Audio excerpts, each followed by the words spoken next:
Tenemos dos tipos de niveles de organización. Por un lado tenemos de la materia y por el otro tenemos de los seres vivos. Cuando nos hacemos referencia de las materias, podemos encontrar a los átomos, que son bioelementos o elementos biógenos. Biógenos son aquellos elementos que se encuentran en todos los seres vivos, los cuales son átomos que están ubicados en los primeros periodos de la tabla periódica y que tienen números atómicos menores a 31. Estos tipos de átomos o elementos se van a dividir en tres: en primarios, en secundarios y en oligoelementos. En cuanto a los primarios, tenemos el carbono, al hidrógeno, al oxígeno, al nitrógeno, al fósforo y al azufre, los cuales representan el 95% de la materia viva y se van a formar en biomoléculas inorgánicas como son el agua, el oxígeno y el dióxido de carbono, entre otros, y las orgánicas, que son el glúcido, los lípidos, las proteínas y los ácidos nucleicos. Después se encuentran los secundarios, que son el sodio, el potasio, el magnesio, el cloro y el calcio, que se van a encontrar en forma de iones y en sales. Y por último vamos a tener los oligoelementos, que son el yodo, el níquel, el cobalto, el zinc, el molibdeno y el hierro. Estos se van a encontrar en pequeñas cantidades, pero son imprescindibles para la vida. Vamos a destacar dos, que son los más importantes, que es el yodo, que van a formar parte de las hormonas tiroideas, como la T3 y la T4, y van a producir la glándula de tiroides. Y por el otro vamos a tener el hierro, que forma parte de la hemoglobina, que es una proteína de los eritrocitos o glóbulos rojos.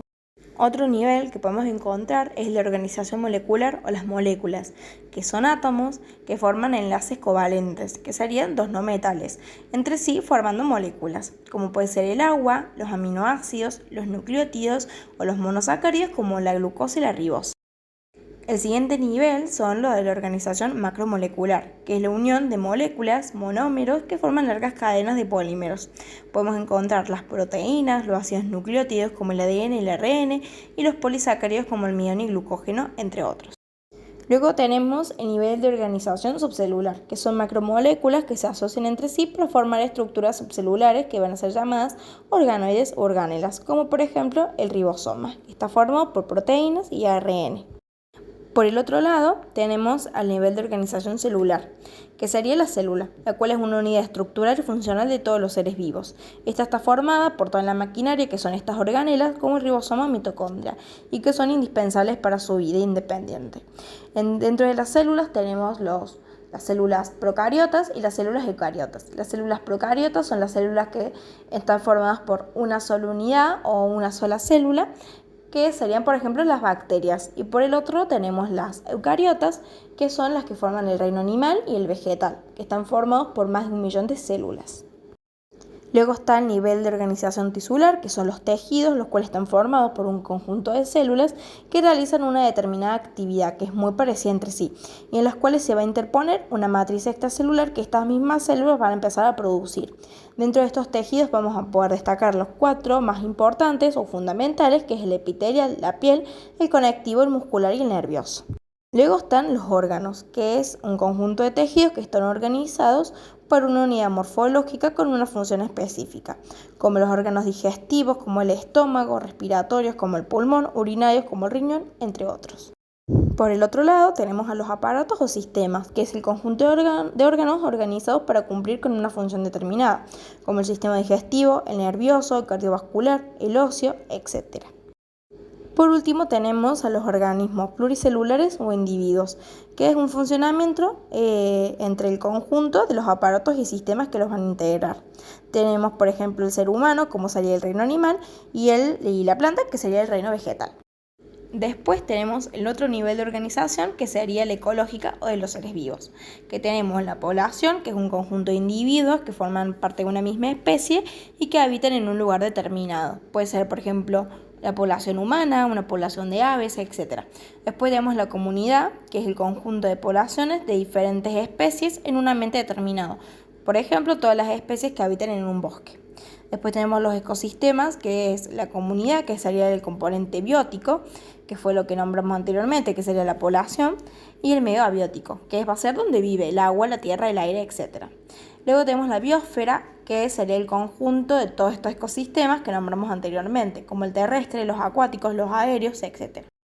Estos tipos de niveles están organizados de forma ascendente, quiere decir que van a ir de lo más chiquito a lo más grande, o en este caso de lo más complejo a lo menos complejo. Luego tenemos las biomoléculas inorgánicas, que pueden ser o no sintetizadas por los seres vivos, pero son indispensables para la vida. Tenemos por un lado el agua, el cual es el componente más abundante del organismo, representa entre 60 y 65% de la masa corporal de un adulto y el 70% de la masa corporal de un lactante. Este componente se va a encontrar dentro de las células como compartimento intracelular y fuera de las células como compartimento extracelular. Este tipo de molécula es una molécula bipolar, ya que tiene una disposición asimétrica de las cargas. Esto lo que le va a permitir es actuar como un solvente o disolvente universal, interactuando con solutos a través de enlaces de puentes de hidrógeno y permitiendo que los mismos se puedan disolver en ellas formando soluciones. Va a haber moléculas que van a ser solubles en el agua, o sea que sí se pueden disolver, que se le van a conocer como hidrófilas, como por ejemplo los iones, las sales, los monosacáridos o las proteínas. Pero también va a haber moléculas las cuales son insolubles en el agua, que serían hidrófobas. Un ejemplo serían los lípidos. También tenemos a los iones, los cuales una de sus principales propiedades es perder o ganar electrones, de modo que queden como carga positiva el catión o negativa anión respectivamente. Tenemos de los aniones, los más importantes intracelulares, tenemos al fosfato. Y de los extracelulares, el más importante es el cloro. De los cationes más importantes del extracelular sería el sodio. Y el más importante intracelular es el potasio, pero el que más predomina en el extracelular es el calcio, y el que predomina intracelular es el magnesio.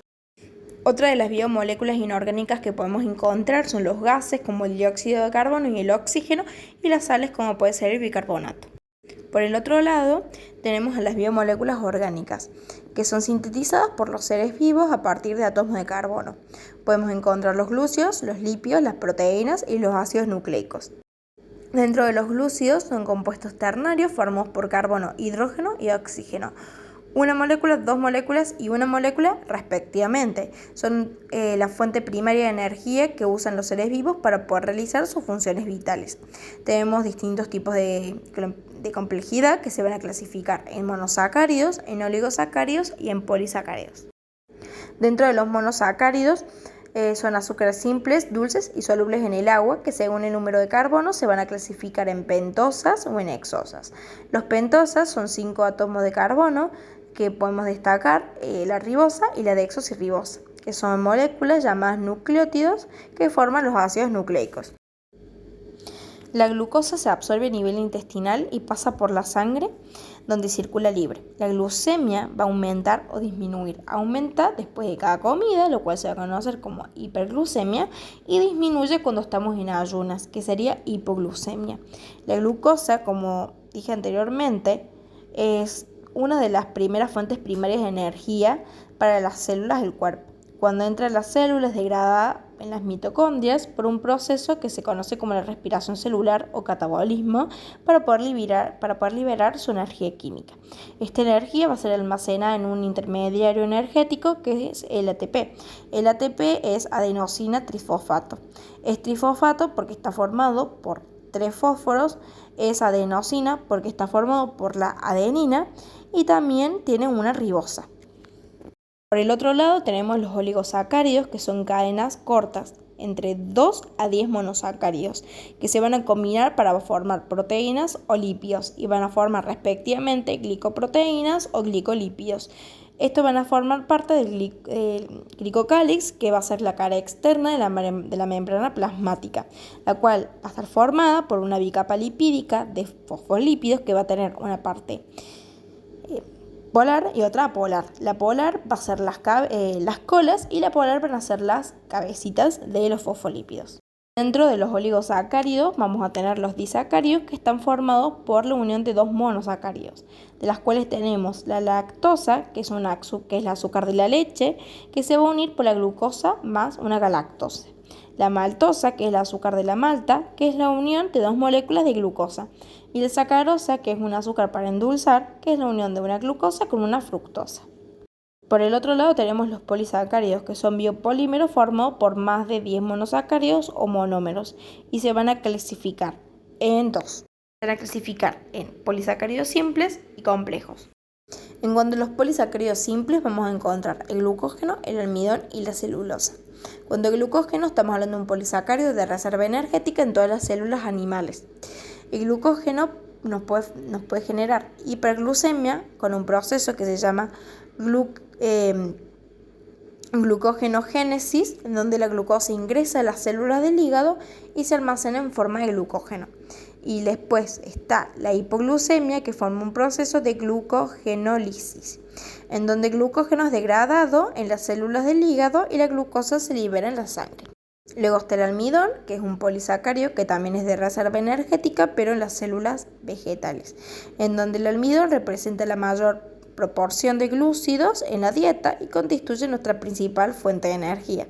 Estas enzimas digestivas humanas digieren el almidón y se obtienen moléculas de glucosa, que luego se absorben a nivel intestinal. En este tipo de polisacáridos se va a encontrar en las harinas, en los cereales, en las legumbres y en los tubérculos. Y por último tenemos la glucosa, que es un polisacárido que forma parte de la pared celular de las células vegetales.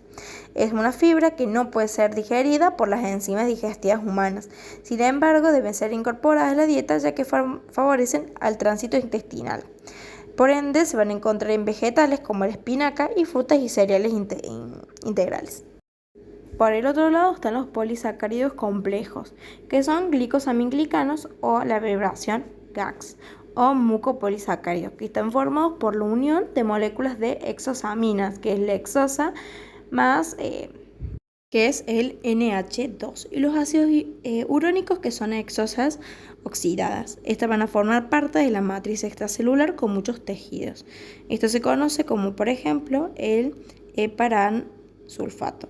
Y se asocian también con proteínas formando compuestos llamados proteoglicanos. En cuanto a las funciones de estos hidratos de carbono, tenemos a los monosacáridos, que su función es la fuente primaria de energía, como la glucosa, en la respiración celular en las mitocondrias, y forman parte de los compuestos no glúcidos, como los ácidos nucleicos, y los oligosacáridos, que se conjugan con proteínas para formar glicoproteínas. Los polisacáridos, su función es la reserva energética de glucógeno en las células animales, del almidón en las células vegetales, y su función estructural, la celulosa en la pared celular de las células vegetales. Otra de las biomoléculas orgánicas eran los lípidos, que son biomoléculas hidrofóbicas que resultan de la combinación de ácidos grasos con alcoholes como el glicerol. Su característica en común es la solubilidad en solventes orgánicos como el éter, el alcohol, el cloroformo, etc. y la insolubilidad en el agua. Dentro de estos lípidos podemos dividirlos en simples, en complejos y en asociados. En cuanto a los simples, tenemos los triglicéridos, que son grasas y aceites que están formados por 3 moléculas de ácidos grasos unidas a una sola molécula de glicerol o alcohol. Son macromoléculas de reserva energética del tejido adiposo, que está formado por las células llamadas adipocitos. El tejido adiposo está situado debajo de la piel y actúa como aislante térmico, que evita la pérdida del calor y es un amortiguador de golpes. En cuanto a los ácidos grasos, son cadenas hipercarbonadas con un número par de átomos de carbono. Tenemos los saturados, cuando entre los carbonos solo hay enlaces simples, y son insaturados cuando la cadena tiene uno o más enlaces dobles. Los saturados interaccionan mejor, es difícil de separarlos y se fluidizan o derriten a altas temperaturas.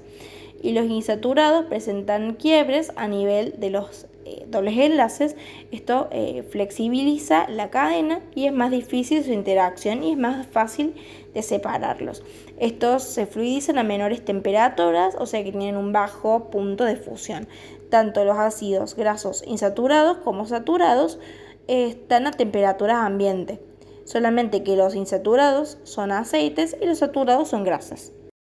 Después tenemos los ácidos grasos esenciales, que son poliinsaturados y pertenecen a las familias de los ácidos grasos omega 3 y omega 6, donde los seres humanos no pueden sintetizar estos ácidos grasos, por lo tanto deben ser incorporados en la dieta porque son esenciales. Luego están los lípidos complejos, que son los fosfolípidos, y como dije anteriormente, forman parte de la membrana plasmática. Están formados por una molécula de glicerol, alcohol, y la cual está unida a dos moléculas de ácidos grasos y a un fosfato. Son moléculas anfipáticas, quiere decir que tienen un extremo polar o hidrófilo, que es la cabeza, y un extremo apolar hidrófobo, que son las colas. La cabeza corresponde al alcohol con el fosfato y las colas son los ácidos grasos. Como dije anteriormente, forman una bicapa fosfolipídica porque tienen presencia de agua, los cuales van a hacer que se enfrenten con sus extremos apolares o hidrófobos y orientando los extremos polares hidrófilos hacia el medio acuoso. Los fosfolípidos dispersos en agua pueden formar micelas o liposomas. Las micelas son estructuras esféricas formadas por una monocapa de fosfolípidos, donde los extremos polares son fosfolípidos que se orientan hacia el exterior de la micela y quedan en contacto con el agua, y los extremos apolares hidrofóbicos de los fosfolípidos se orientan hacia el interior de la micela y no mantienen contacto con el agua. Los liposomas son vesículas esféricas revestidas con una bicapa de fosfolípidos, donde los extremos polares de los fosfolípidos se orientan hacia el interior y hacia el exterior de los liposomas, conectando con el agua. Luego encontramos los lípidos asociados, que dentro de estos están los esteroides, que se destaca el colesterol, que forma parte de la membrana plasmática de las células animales, la cual carece de ácidos grasos en su estructura. Los esteroides se llaman lípidos asociados porque si bien no tienen la misma estructura química que tienen los lípidos, pero se comportan como ellos, ya que son insolubles en el agua. El colesterol es un precursor de otros esteroides, como pueden ser las hormonas esteroideas, como las hormonas sexuales, andrógenos y estrógenos, como por ejemplo, y las hormonas de la corteza y la glándula suprarrenal, como los corticoides. Están las funciones de los lípidos, que serían los triglicéridos, como dije anteriormente, reserva energética, amortiguación y el éter térmico. Y los fosfolípidos está la estructura de la membrana plasmática, la formación de micelas y liposomas. Y el colesterol es la estructura de la membrana plasmática y precursor de hormonas esteroideas. Otra de las biomoléculas orgánicas estaban las proteínas, que eran polímeros formados por aminoácidos o monómeros unidos por uniones peptídicas. Los aminoácidos son compuestos cuaternarios, formados por carbono, hidrógeno, oxígeno y nitrógeno. Los aminoácidos están formados por un grupo carboxilo, que es una molécula de carbono, 2 de oxígeno y una de hidrógeno, así respectivamente, un grupo amino que es NH2 y un grupo variable R. Este grupo variable difiere en los aminoácidos y le da a cada uno sus propiedades distintivas, y un hidrógeno que está unido a un átomo de carbono central. Hay en total 20 tipos de aminoácidos en los seres vivos, de los cuales hay 12 aminoácidos a partir de un esqueleto de carbono que son sintetizados por los seres humanos. Estos elementos son la histidina, la arginina, la glicina, la alanina, la prolina, la serina, la cisteína, la triosina, la asparagina, la glutamina, el ácido aspárico y el ácido glutámico.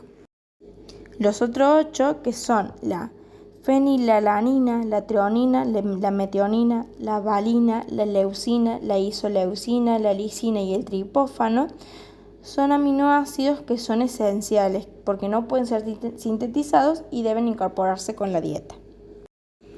Luego tenemos la unión peptídica, que se establece entre un carbono del grupo carboxilo de un aminoácido con el nitrógeno del grupo amino del otro, con pérdida de una molécula de agua. Luego encontramos los péptidos y las proteínas, que si la cadena tiene menos de 50 aminoácidos, van a ser péptidos, como los dipéptidos, que tienen 2, los oligopéptidos, que tienen de 2 a 10, y los polipéptidos, que tienen más de 50. A partir de 50 aminoácidos para arriba y en una masa muscular superior a 600 Daltons, se va a considerar en una proteína. Dentro de las proteínas tenemos su clasificación simples y conjugadas. Las simples solamente están formadas por aminoácidos y las conjugadas están compuestas por una proteína y por un compuesto no proteico. Un ejemplo sería el glúcido. Dentro de las conjugadas se destacan las glicoproteínas, que están asociadas a un oligosacárido, por ejemplo las proteínas de la membrana plasmática. Luego también podemos encontrar los niveles de organización de las proteínas. Dentro de los niveles de organización de las proteínas tenemos a 4 tipos. A la primaria, que es la secuencia de aminoácidos en una proteína, y representa el nivel más importante ya que determina su estructura y su función. Las proteínas difieren entre sí en la cantidad de aminoácidos que poseen, la naturaleza de los mismos y el orden en el que se van a ubicar. Esta estructura es codificada por un segmento de la molécula de ADN que es conocido como el gen. Luego tenemos la secundaria, donde la proteína sufre un plegamiento tridimensional y adopta una organización especial. Puede enrollarse como un hélice, conocido como hélice alfa, plegarse como zigzag o como una hoja de papel, que esto se conoce como hoja plegada beta.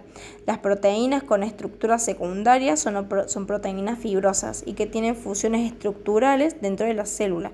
Un ejemplo sería la queratina, que es parte del citoesqueleto. Por el otro lado tenemos la terciaria, donde también sufre un plegamiento tridimensional, pero también adopta una forma globular. La mayoría de estas proteínas que tienen este tipo de estructura son proteínas globulares, por ejemplo las enzimas. Por último tenemos la estructura cuaternaria, donde también son proteínas que están formadas por 2 o más cadenas peptídicas, cada una de ellas tiene una estructura terciaria.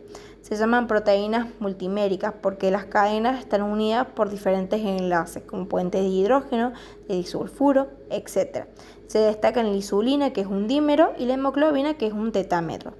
En cuanto a las funciones de las proteínas, tenemos la estructural, que forman estructuras de sostén y protección para la célula. Un ejemplo sería el citoesqueleto. Luego tenemos el transporte, que sería la hemoglobina, que es una proteína de los glóbulos rojos donde transporta el oxígeno. Hormonales, donde la insulina es una hormona proteica que se transporta por la sangre. De defensa, donde los anticuerpos o los inmunoglobulinas son proteínas de defensa contra bacterias. Y luego tenemos contráctil, que es la actina y la miosina, que son proteínas del citoesqueleto para la contracción muscular. Dentro de las proteínas tenemos una función enzimática, donde las enzimas son proteínas que catalizan o aceleran las reacciones químicas de manera muy específica, ya que disminuyen la energía de activación. Son catalizadores biológicos que actúan sobre compuestos llamados sustratos. La enzima tiene un sitio activo donde se une el sustrato para formar un complejo enzima-sustrato. El sustrato es químicamente modificado y convertido en uno o más productos, quedando solamente la enzima libre. Las enzimas no se consumen en la reacción y pueden ser reutilizadas. Un ejemplo son las hidrolíticas o las hidrolasas que hidrolizan o rompen un sustrato complejo, generando productos más sencillos. Estas requieren presencia de agua ya que anexan el hidrógeno a uno de los productos y grupo oxidrilo en el otro. Dentro de este grupo se destacan las enzimas digestivas, que digieren los polisacáridos, los triglicéridos y las proteínas incorporadas con la dieta. Otro de los ejemplos son las hidrolasas de los lisosomas, que digieren diferentes compuestos dentro de la célula. Por último tenemos los ácidos nucleicos, que son polímeros formados por cadenas de moléculas llamados nucleótidos o monómeros. Tenemos el ADN, que es un ácido desoxirribonucleico, y el ARN, que es un ácido ribonucleico. El ADN es bicatenario porque se compone por 2 cadenas de nucleótidos, y el ARN es monocatenario ya que se compone por una sola cadena de nucleótidos. El gen comprende una secuencia ordenada de nucleótidos en la molécula del ARN. Los genes codifican la síntesis de todas las proteínas, determinando la cantidad y el orden de los aminoácidos presentes en la misma, según su estructura primaria, como habíamos nombrado anteriormente. Esta información es copiada o transcripta en moléculas de ARN encargadas de la síntesis proteica. O también traducción. En el ADN tenemos 2 procesos. Del ADN a transcripción, el cual se va a convertir en ARN, y para poder convertirse en proteína pasa por un proceso de traducción. La transcripción, que es la síntesis del ARN, se cumple dentro del núcleo, mientras que la traducción, que es la síntesis de proteína, se cumple en el citoplasma. Hay 3 variedades de ARN, el mensajero, el transferencia y ribosomal. El ARN mensajero, o abreviado ARN M minúscula, copia la información genética contenida en el ADN. En el citoplasma, el ARN mensajero se une con ribosomas formando polisomas o poliribosomas. El ARN de transferencia, o como su abreviación ARNT minúscula, identifica un aminoácido específico y lo transporta hasta el ribosoma responsable de la síntesis proteica. Por último tenemos el ARN ribosomal o ARN R minúscula de sobreviación, que se combina con proteínas para formar ribosomas. Los ribosomas son organoides que sintetizan proteínas.